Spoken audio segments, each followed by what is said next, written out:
স্বাগতম সকলোকে অন্য এটি নতুন ভিডিঅ'লৈ আৰু আজি মই খুব সহজতে কেনেদৰে দালি বনাব পাৰি তাৰ এটা ৰেচিপি দেখুৱাম। এয়া মচুৰ দালি আগতে তিয়াই থৈ দিছোঁ আৰু ধুই লৈছোঁ ভালকৈ। ধুই লোৱাৰ পিছত তাৰে লগতে মই যি ঘৰত পাচলি আছে সব দি দিছোঁ। ইয়াতে মই ভাতকেৰেলা, আলু, স্কোৱাছ আৰু কিবা বেলেগ থাকিলেও দিব পাৰি আৰু এটা মিহিকৈ কুটি লোৱা পিঁয়াজ এটা দি দিছোঁ।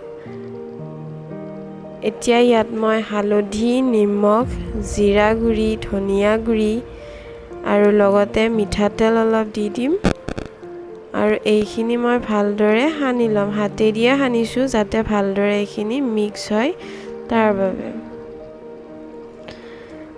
আৰু এইখিনি সানাৰ পিছত এনেকুৱা হ'ব আৰু এতিয়া মই গেছত এইটো উঠাই দিম। আৰু এফালে যিহেতু গৰম পানী কৰিয়ে থৈছিলোঁ ইয়াত দিবৰ বাবে, সেইকাৰণে মই পানীখিনি ইয়াত দি দিম আৰু উতলি আহিব দিম।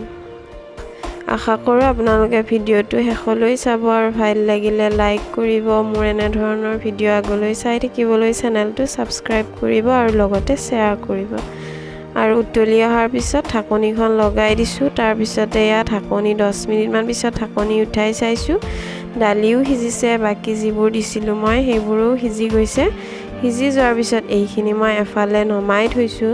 এতিয়া মই হেতা এখনত অলপ মিঠাতেল, তাত 5 ফুৰণ শুকান জলকীয়া দি এনেদৰে ইয়াত দি দিম আৰু আকৌ গেছত অলপ সময়ৰ বাবে বহাই দিম।